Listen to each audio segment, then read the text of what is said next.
Well, joining us now to discuss security issues in the country is the security expert Kabiru Adamu. Thank you so much, Mr. Kabiru Adamu, for joining us on Newsday.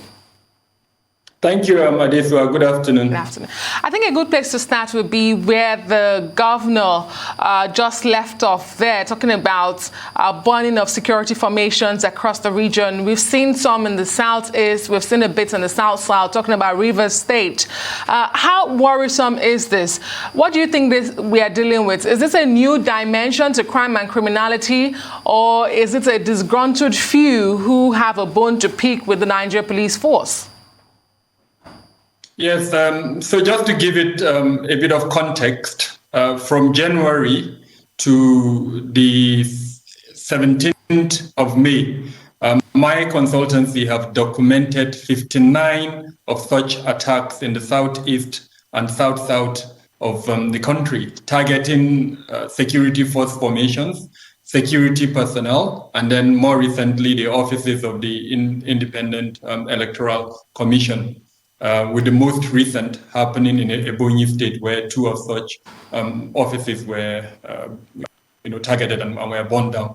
Now, in terms of what this means, it's very apparent that this is a crystallization of the perception and the real marginalization that perhaps the residents of those two regions have felt over time, and which unfortunately has become more manifest under the current administration. And it appears that what I would prefer to call centrifugal forces, and we can discuss that in the course of the conversation, either political centrifugal forces or social or even the secessionist centrifugal forces, have now found this grievance, this perception of marginalization as a reason to mobilize certain categories of persons within the two regions and then to sort of lead them to carry out these types of attacks.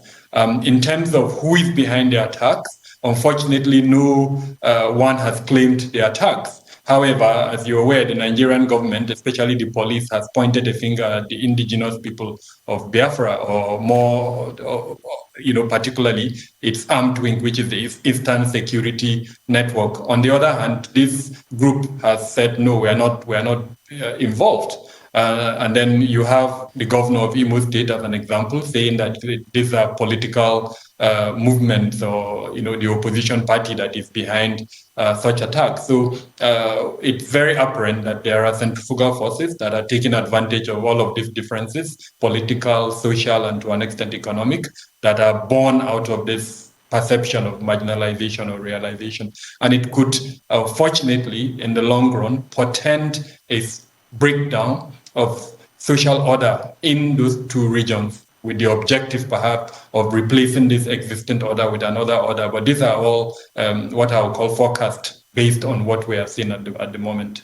Okay, Mr. Kabiru, some would query whether the people who are perpetrating these acts are even representative of the majority of indigents who are there, but that's a discussion for another day. We're told we don't have much time, but I'll just throw the question to you, and hopefully we'll come back to it after the break. There's a certain circular I want to draw to your attention. I think it was released on Wednesday, and to do with imminent attacks in Jos and in Abuja. And I just want to ask whether having such circulars in the public space doesn't take away the element of surprise on our part in staging a counterattack. I want to get your thoughts on that, but perhaps we'll wait. We'll hold on to that, and you'll give me your thoughts when we come back. We're taking you on a brief break back now. We'll be back with more. Stay with us.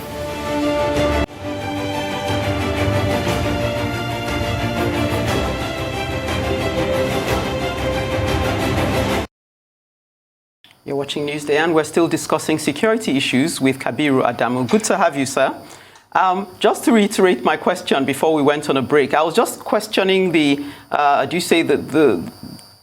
right, whether it was right for us to have such a circular in the public domain, and really that it threw up the question of what is the nature of our covert operations in terms of intelligence gathering and execution. Thank you. A brilliant question. I saw that document, and the first thing that came to my mind is Of course, I read the document. I tried to verify whether it's authentic or not. And I must say at this stage that I haven't been able to verify its authenticity, even though I've contacted, the so-called source of that report. Now, having said that, there is no sovereign country that should allow such official documents to be out in circulation like that. It was an internal memo sent from one department to another department and shouldn't have been outside. And in most countries, this is the time that an investigation will be conducted to identify how vulnerabilities did occur, who released that document to the public, and then, of course, more importantly, to put in place measures that in the future, these types of breaches will not occur. Now, having said that, the content of the document itself, speaking about imminent attacks, plans by one of the non-state actors in this regard, Boko Haram, to attack FCT and Plateau State. Now, that tells us two things, unfortunately: the existence of active cells in these two locations, and then plans by these active cells to carry out attacks. Of course, it also tells us that the security agencies have picked up these plans and that hopefully they will be able to block these attacks from happening or prevent them from happening. But unfortunately, the fact that we have not seen or heard from the security agencies what measures they are taking to prevent this so-called imminent attack from happening has created a lot of reaction. Like I said earlier on, I do run a consultancy and it's part of what we do, security risk management. So I've spent the most part of this morning trying to quell the concerns of the several clients and other agencies that depend on me as a result of this document. And I'm hoping that the particular agency that authored this document will release a report to calm these nerves and at least tell the residents of these two cities, Abuja and Plateau State, that they're in charge and that these are the measures they have taken to ensure that the attacks don't happen. Indeed, unfortunately, we're to have the police force PRO on the show, but he could not make it. Mr. Kabiru, let's talk about the reports of the longtime leader of the extremist group Boko Haram, Abubakar Shekau, blowing himself up to avoid being captured by a rival gang making the rounds. If confirmed, should this be an encouraging news, or should this be the calm before the storm, especially because he's been reportedly killed several times before? Yeah, so, I mean, we've documented that he's been killed 9 times, as it were. This last time is the 9th time. But then the good thing, if it's good, is that there is a difference between the 8 other times and then this 9th time. So even if he has 9 lives, as it were, the 9 lives have been snuffed out of him this time. In the other 8 times, it was the government that was claiming they killed him. So the military claimed they killed him in all the previous 8 times. But in this 9th time, it is actually a rival group that is claiming to have killed him. Now, as an analyst, there are a couple of things that I'm looking at. Almost all the sources, by sources I mean verified sources of information, seem to agree that he's been killed. However, there is one that I'm still waiting for, which is the group that itself has been that is said to have killed him. That is the Islamic State in West Africa province. Now, we know over time that in any instance where they make such achievements, because this is indeed an achievement if they killed him, what they do is they publish such achievements on their social media platforms or in the magazines they publish. Now, unfortunately, till date, almost 3 days after the incident is said to have occurred, we haven't seen any publication by ISWAP claiming that there was indeed an armed confrontation or conflict between them and the Jamaat al-Sunnah al-Dawat wal-Jihad, and that in that armed confrontation they killed Abubakar Shekau. So I'm a bit hesitant as a result of that. However, like I said, almost all the other sources have mentioned that he's been killed. Now, if it turns out that he's been killed, what does this mean for the terrorism in the Lake Chad region as a whole? Two things.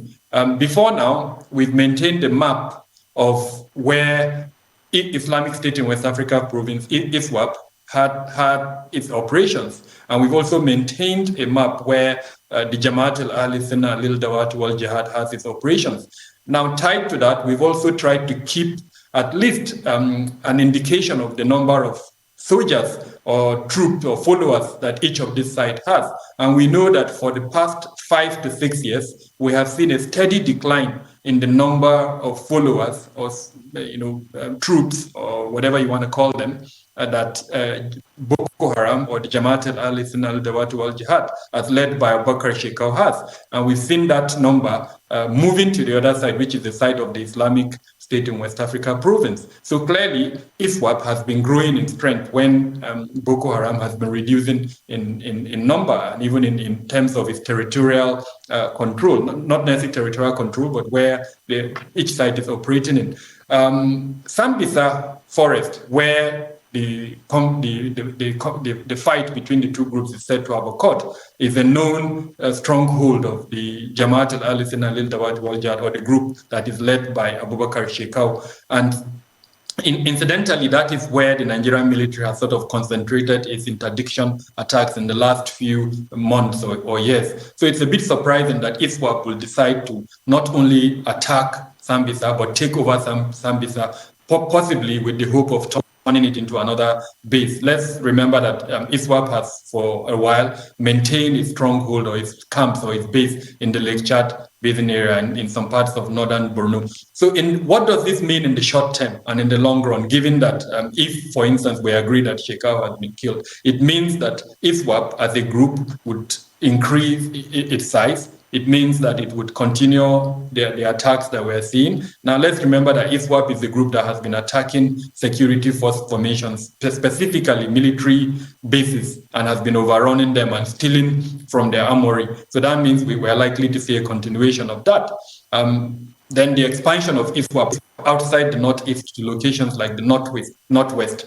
Again, that is a strategy by ISWAP, so we're likely to see a continuation of that. Now, for the group Jamaat al-Sunnah al-Dawat wal-Jihad, especially its commanders that would remain if it turns out that Shekau has been killed, some of these commanders will join ISWAP. So, of course, that means ISWAP will grow. Some of the commanders would likely not join ISWAP, and they would now start their own movement. Already, we have one commander that is strong and that is known to be quite active in the border area between Nigeria and Niger, called Bakura. So we're likely to see more of such commanders who don't join ISWAP, who will now, form their own groups and probably move outside of the northeast and find, like camps or bases, whatever you want to call it, either in parts of the northeast or even further down into the northwest. So again, we're likely to see more of such attacks from this, what I would call breakout groups.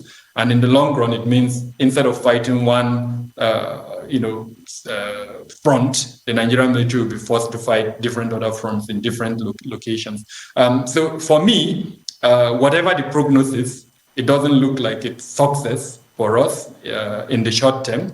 However, we could turn it into success by intelligence, by making sure we infiltrate these groups. We know how they think, we know what they're planning to do, and we turn them against each other through infiltration.